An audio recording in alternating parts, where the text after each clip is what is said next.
Impossible. Where's Mashima? Where's my fan service? Where's everything that Fairy Tail is known for? What you've done? What is this? Raymaster?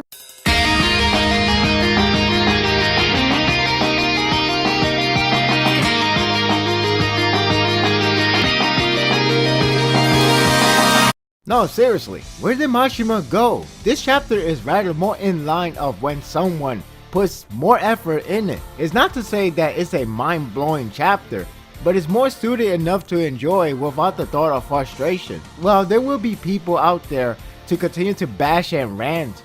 I am certainly enjoying for what I have gotten. The chapter is more focused on Gildas and Kana versus August as they try to find a way to hit him. It's more of searching a way rather than an actual combat, though we do get exchange blow from them. August keeps on evading all magic or even nullifies them. Gildas take a stab for Kana, though the spot is already taken by Arcalugia a long time ago. It's worth mentioning that the focus for Gildas and Kana has been about father-daughter love, which has been emphasized throughout the fight. In this case, it's about Gildas going out of his way to take all hits or even die for his daughter's safety. Hell, this guy is a madman, smiling his way as he pushed through the weapon that stabbed him. That's why he's worth the hype.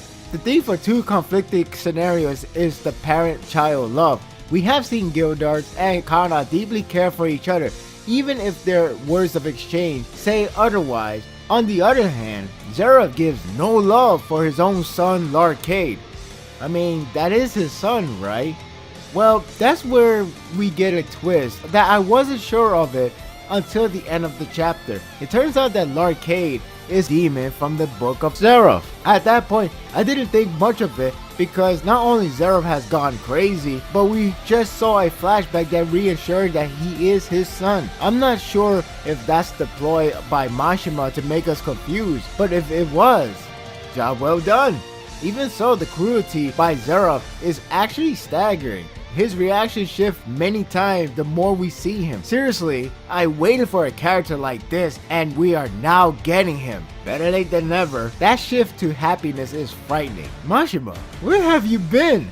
August versus Gildas continues and it appears that it reaches to the point that either the battle ends or we are about to see the next phase of it. Either way, I thought this was clever. It turns out that August's magic is the instantaneous copying of magic. Because of his magic, he can also nullify the opposing magic in front of him. Recollecting all of his battle, it shockingly makes sense. The funny part is how he dodged Kana's card in the last chapter and people were going irate because of how idiotic to pull that stunt. It turns out it's all part of a plan by Mashima. We're supposed to take a hint from those moments, yet I guess because we are so fixated on craps that the series pulls so many times, here it actually works well. It's also best for Gildas to be the one figuring it out. He's a pro, and pro must be smart and strong. That's consistent if you ask me. I also like how Gildas went from dying for his daughter to living for his daughter's smile. It's an odd yet nice family. It makes sense that his prosthetic arm can be copied as well. So yeah, I can't really argue. I do hope August is not completely down for one reason though. The art is pretty solid throughout the chapter. It's more action orientated, so there are a good amount of back and forth action. Zero continues to impress me with his reactions. I don't know why, but the line, "I have no child," always hurts when I read or hear that. It's equivalent to "you're dead to me." What really stole the spotlight, however, is the sequence of the flashback. Larcade is in misery as Zera pummels him like a piece of crap. The flashback tells a tale of a boy who was born from Mavis that has to survive on his own. He was abandoned and the one person to save him is his own father, Zeref. This is where I thought Zeref is delusional because we saw a birth. We saw how he grows up and how father and son unite. So what gives? I know the theme is on family bond, but it was odd for the flashback to continue during Gildas versus August. I thought Larcade is about to stand up and fight against Zeref, and that's how the chapter will end. Then I begin to realize that something is different. And that's where I begin to really like this chapter. Throughout the whole time, it wasn't Larcade's flashback. It was August, and he is the true son. That's a shockingly good twist. It makes a lot of sense of why August got so fixated on father-child bond. What's more is that I even went back to chapter 509 where Larkay was first hyped and took on Kagura. His words didn't differ then now. In fact, all this time he was referring to himself. That said, if what he said is correct, that means August may not be out yet since he has to be dealt with Mavis.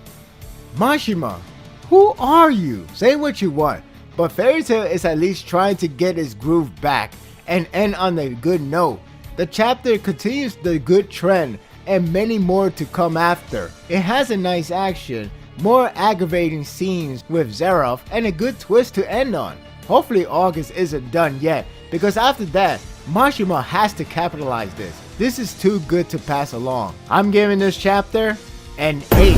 I'm really surprised about this content. I know Fairy Tail has a lot of problems. What series doesn't have problems to begin with? But the way how this series is trying to turn around right now is better late than never.